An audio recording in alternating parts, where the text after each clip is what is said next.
প্রতি বছর সেপ্টেম্বর থেকে নেপালে শুরু হয় শীর্ষ পর্যটন মৌসুম। চলতি মাস থেকে বিশ্বের বিভিন্ন প্রান্ত থেকে পর্বতারোহী, পর্বতমুগ্ধ পর্যটকরা আসতে শুরু করে নেপালে। কিন্তু এবছর পরিস্থিতি সম্পূর্ণ ভিন্ন।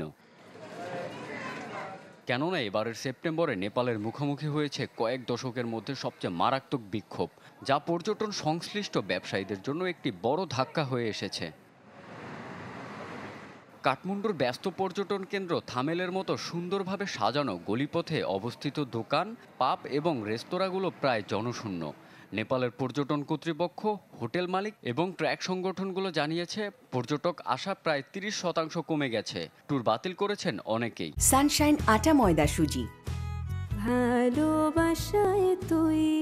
To look at the situation now, just before this incident and after this incident, in arrival, nearly 30% is down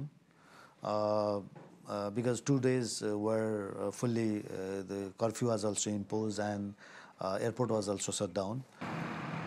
Bharat, যুক্তরাষ্ট্র, চীন, যুক্তরাজ্য, জার্মানি এবং জাপানের মতো দেশ থেকে আসা পর্যটকরা সাধারণত কাঠমান্ডু থেকে তাদের অভিযান শুরু করে। সাম্প্রতিক সহিংস বিক্ষোভে নেপালের সংসদ ভবন, হিলটন হোটেলের মতো জ্বলন্ত ল্যান্ডমার্ক ভবনের ভয়াবহ পরিস্থিতিতে অনেক দেশ অপ্রয়োজনীয় ভ্রমণে নেপাল এড়িয়ে চলার পরামর্শ জারি করেছে।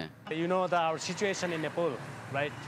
So this is our beginning of the season. It is very bad for the tourism industry. Right, but we hope Nepal will be better. Know that the government of different country want to protect their citizenship, so they suggest don't travel right now. কিছু বিদেশি পর্যটক যারা নেপাল থেকে গেছেন তারা অবশ্য আপাতত নিরাপত্তা ঘাটতি দেখছেন না। I think just a bit nervous that everything would still go ahead, but everything seems to be going ahead, so it's been okay. বছরে 15 লাখ দর্শনার্থী নেপালে আসেন। দেশটির জিডিপির প্রায় 8% আসে পর্যটন খাত থেকে।